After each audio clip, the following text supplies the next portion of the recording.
Hey, how are you? Thank you. Did you? What kind of cake?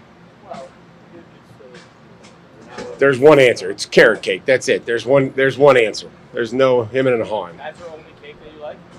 No, but that's the only one that I'll eat on my birthday. Do you feel old at 50? I mean, I would say physically I do, yeah. Come on. Happy milestone. Thank you. Um, just your general impressions of yesterday, how that went, and what you're hoping to see today. These practices are like a game. We've said that. You know, there's ups and downs. We hit some plays. They hit some plays. There's an intermission, and again, there's a break with special teams, and then usually a 2-minute situation at the end. So, we were able to make a play at the 2-minute situation, and kind of the same thing defensively. They hit some plays. We were able to have some good plays, and again, just looking for some consistency. And I think what they do defensively is a great challenge for us.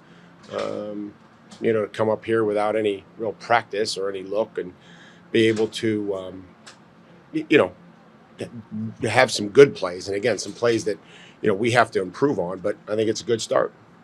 Like, how good of an education on the fly is that for the offensive line dealing with Bryant's? Yeah, I mean, it's for everybody, right? It's for the quarterback to be able to communicate and get us in the right protection, communicate and go from there, but execute, right? And I think the big thing is, once you communicate, we have to execute in the fundamentals and, make corrections quickly and go from there. How do you think Drake did yesterday handling? I thought he did well. I thought it's easy to go into blender when you're seeing a bunch of this stuff and kind of scrambling and turning one,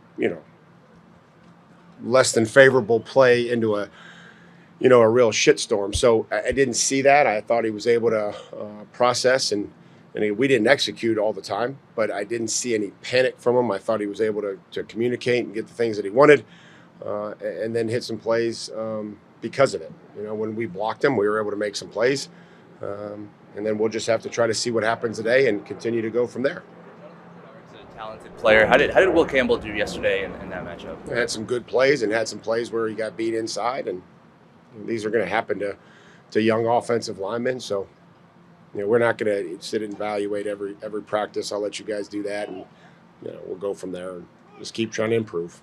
Mike, we saw Terrell Williams upstairs during the preseason opener. What led to that decision, and do you see him being upstairs or downstairs? Well, there's a lot of positives to being upstairs, to being able to see things and being able to call the game from there. Just trying to get a gauge on what's best, and some coaches, some play callers like to do it from the field. Some really like it from upstairs, and so Terrell's going to probably stay upstairs this week and see how that goes, and continue to work. And again, that was a good operation that we were able to go against with Washington and the no huddle stuff, and that was a good first test in preseason. The rain's going to bail me out. You got no more questions? Mike, I heard you talk about protecting from inside out in the past. With Will in particular, is that like a repeat thing you've seen from him? Well, it's come up with all of them. I don't think that's just, to signal him out. We have to be firm in the middle, and we have to stay inside out, and the quarterback has to transfer up into the pocket. So those are all things that have to go hand in hand. We've talked about it's hard to block edge rushers if, you give them a three-way go, which is inside over the top of you or around the edge, and then we have to force them around the edge, and the quarterback has to transfer up into the pocket. And in order to do that, you have to be firm in the middle of the pocket. So all those things have to come together, and when they do, it looks pretty good. And then when there's breakdowns in those, or we're not helping the guy next to us in pass rush games, or we don't get open fast enough, there's one thing after another. Yesterday you talked about Kyle Duggar, Jalen Hawkins, Craig Woodson. What has he shown you at the safety position? Well, he keeps, I think, getting better. I think he keeps learning each day. Some of the different techniques that maybe he didn't, use as much in Cal. I've seen him tackle. I think the special team stuff was good. Throwing himself in there into the fire on some of the special team stuff was good to see. So continue to see where he's at just from his physicality and, kind of go from there. Mike, what have you liked about your red zone offense to date this summer? And besides touchdowns, what are you hoping to see from that today? Just knowing, no, let's say, unforced errors, going backwards in the red zone. If you have a play where there's a penalty or you lose yardage, the percentage that ends in a touchdown really decreases drastically. So we have to, every yard matters down there. A 3-yard gain is still a positive play, and we have to be able to do that and get the ball out quickly. There has to be some precision to what you're doing in the red zone. The timing is quicker, and the windows are much tighter. Comments yesterday about how he's not sure about his readiness for week 1. Did you really believe that, Phil? I mean, you're a smart guy. I don't know where you went to school. It wasn't Ohio State, but do you really believe that? Do you really believe that, Phil? Or are you just trying to bait me into something? I'm not baiting you into anything. He did say he wasn't sure he'd be ready for week 1. Is there any doubt in your mind? I don't know the context in which he said it, but you'd have to help me. I mean, he's been out here almost every day.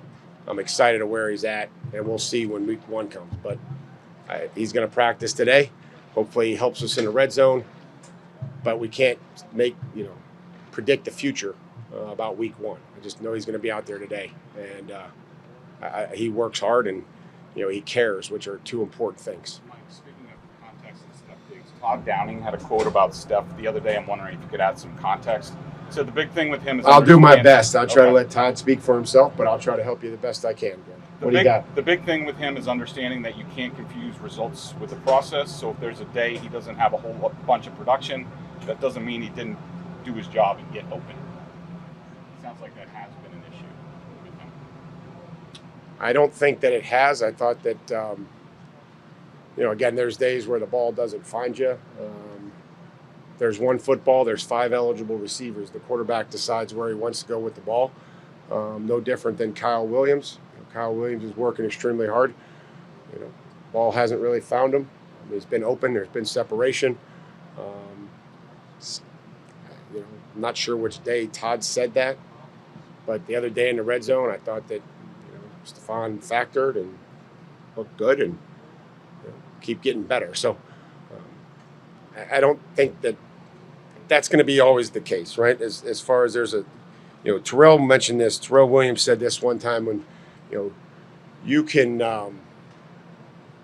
make the play without making a tackle, right? And that was something that you have to teach defensive linemen is when they start trying to make a bunch of tackles, maybe they start hurting some of the people behind them and the fits and everything else because they're trying to make a tackle, where there's ways to do their job and really contribute to the defense without ever getting a stat. And those plays will come. Just make the ones that you're supposed to make. And I really equate that to really every position. But, you asked about receiver. And then again, everybody wants to catch the ball and everybody wants to score touchdowns. And those will come and that'll happen. And maybe on that particular day in which Todd said that, there wasn't a ton of production from that practice day. I'm not really sure when he said that. But there's other ways to be successful and do your job and help us win. That's the most important thing. Two final questions. Do you view them as competing for the number 2 job, or do you kind of view their spots because one's a veteran, one's a rookie, that they'll kind of solidify? Yeah, I mean, I think Josh is the backup right now. Not that couldn't change. Ben's working hard, and we'll see. Again, we're always trying to strengthen the roster each and every day. And but Josh is in there. Josh just has to be more consistent. Had a unfortunate interception. A 2-minute drill and throw it into Robber, and ball placement has to be better, and just the timing and all these things that we work on. So he's getting the same looks that Drake's getting, and it's not easy, but that's not an excuse. I'm not using that as an excuse. Just saying, we have to take care of football. Would there be any consideration? Last question. Kyle Duggar potentially to safety, kind of like Marte Mapu, just to get him more opportunities to get on the field? You said move him to safety. I'm sorry, linebacker.